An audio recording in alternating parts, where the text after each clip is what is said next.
NIA के सूत्रों के मुताबिक आतंकी संगठन टीटीपी यानी तहरीक तालिबान पाकिस्तान अलकायदा के साथ मिलकर भारत के नौजवानों को बरगलाने में जुटा है ताकि पाकिस्तान की तरह भारत में भी दहशत फैलाई जा सके। टीटीपी को पाकिस्तान का तालिबान भी कहा जाता है, जिसने एक के बाद एक कई आतंकी हमले कर पाकिस्तान को घुटनों पर ला दिया। पिछले हफ्ते ही टीटीपी ने पाकिस्तान के चित्राल इलाके पर कब्जा करने का दावा किया था, लेकिन एनआईए के सूत्रों के मुताबिक ये आतंकी संगठन भारत में भी अपनी पैठ बनाने की कोशिश में है, जिसके लिए उसने अलकायदा से हाथ मिला लिया। सूत्रों का दावा है कि इनके निशाने पर भारत के 5 राज्य तमिलनाडु, महाराष्ट्र, कर्नाटक, गुजरात और असम है। सूत्र बताते हैं कि अपना बेस बनाने के लिए टीटीपी और अलकायदा ने इन राज्यों से नौजवानों को बरगलाना भी शुरू कर दिया है। सूत्रों ने यह भी दावा किया कि इसके तहत भारत के कुछ गुमराह नौजवानों को अफगानिस्तान में बसाने का भी प्लान है। एनआईए के मुताबिक इसके लिए कम उम्र के 2 लड़कों को अफगानिस्तान में जमीन खरीदने के लिए भारी भरकम रकम भी दी गई।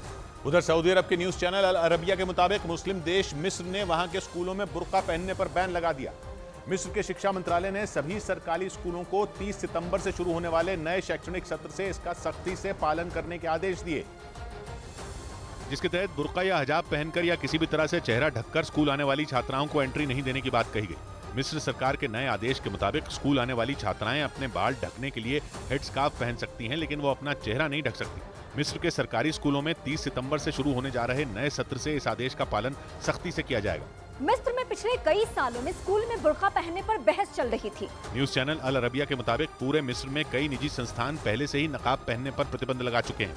इधर तमिलनाडु के मुख्यमंत्री एम के स्टालिन के बेटे उदयनिधि स्टालिन के खिलाफ धार्मिक भावनाएं आहत करने का एक और केस दर्ज कर लिया गया। सनातन धर्म पर दिए गए विवादास्पद बयान की वजह से ये उन पर यह केस दर्ज किया गया और उनके खिलाफ ये मुकदमा मुंबई के पास मीरा रोड थाने में दर्ज हुआ।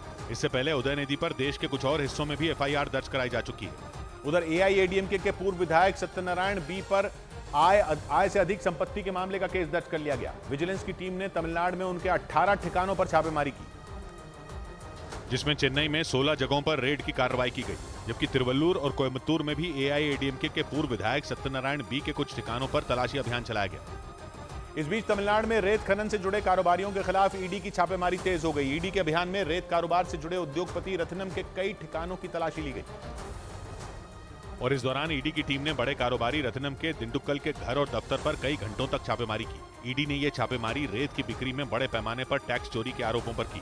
उधर फ्रांस की सरकार ने रेडिएशन फैलाने के आरोप में आईफोन 12 पर बैन लगा दिया, जिसके बाद ये फोन बनाने वाली कंपनी एप्पल ने जवाब दिया और इन आरोपों को गलत बताया। लेकिन फ्रांस की सरकार का कहना है कि आईफोन 12 रेडिएशन तय सीमा से अधिक पाया गया, जिसकी वजह से फ्रांस में आईफोन 12 बैन कर दिया गया। और ये फैसला ऐसे समय में लिया गया जब एप्पल ने आईफोन 15 लॉन्च किया।